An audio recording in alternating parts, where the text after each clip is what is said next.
என்னோட ஃப்ரெண்ட் எனக்கு இப்போ ஒரு மெசேஜ் பண்ணியிருக்காப்புல. ஓகே பண்ணிட்டாரு. உடனே ஓப்பன் பண்ணேன். ஓப்பன் பண்ணி பார்த்தா என்னாச்சு? டெலிட் ஃபார் எவர் குடுத்துட்டாரா? அடடா! ஒண்ணும் புரியலையே! என்னடா இது? மெசேஜ் போட்டு டெலிட் பண்ணிட்டாரு. என்னவா இருக்கும்? ஏதா இருக்கும்? அப்படின்னு ஒரு கன்ஃப்யூஷன் இருக்கு இல்லையா? இப்போ அத தெரிஞ்சுக்கிறதுக்கான ட்ரிக்ஸ் தான் இப்போ.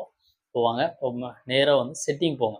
இப்போ பாருங்க செட்டிங் போயிட்டு, செட்டிங்ல ஆஹா செட்டிங் போயிட்டு நோட்டிஃபிகேஷன். நோட்டிஃபிகேஷனுக்குள்ள நோட்டிஃபிகேஷன் ஹிஸ்ட்ரி அப்படின்னு இருக்கும். இப்போ போனீங்கன்னா, நோட்டிஃபிகேஷன் ஹிஸ்ட்ரியில உங்களுக்கு எந்த நோட்டிஃபிகேஷன் வந்தாலும் மேல உங்களுக்கு காட்டும் இல்லையா? அந்த நோட்டிஃபிகேஷன் தான் இந்த இடத்துல இருக்கும். நீங்க எந்த ஒரு ஆப்னுடைய நோட்டிஃபிகேஷனா இருந்தாலும் இந்த இடத்துல லிஸ்ட் பண்ணுவாங்க. ஓகேங்களா? Recent notifications. இப்போ இதுல வந்து எல்லா நோட்டிஃபிகேஷனும் லிஸ்ட் ஆகும். இப்போ இதிலே கூடவே வந்து நீங்க WhatsApp நோட்டிஃபிகேஷன் வந்திருக்கும். அவர் டெலீட் பண்ணியிருப்பாரு. ஆனா இந்த இடத்துல அது இருந்துட்டே இருக்கும். நீங்க இந்த இடத்துல வந்து செக் பண்ணிக்கலாம். ஓகே ஃபிரெண்ட்ஸ், இந்த வீடியோ பிடிச்சிருந்துச்சுனாக்க கண்டிப்பா லைக் பண்ணுங்க. உங்களுடைய சப்போர்ட் எங்களுக்கு ரொம்ப தேவை. மறக்காம சப்ஸ்கிரைப் பண்ணுங்க. பக்கம் இருக்கிற பெல் பட்டன் அழுத்திக்கோங்க. நன்றி.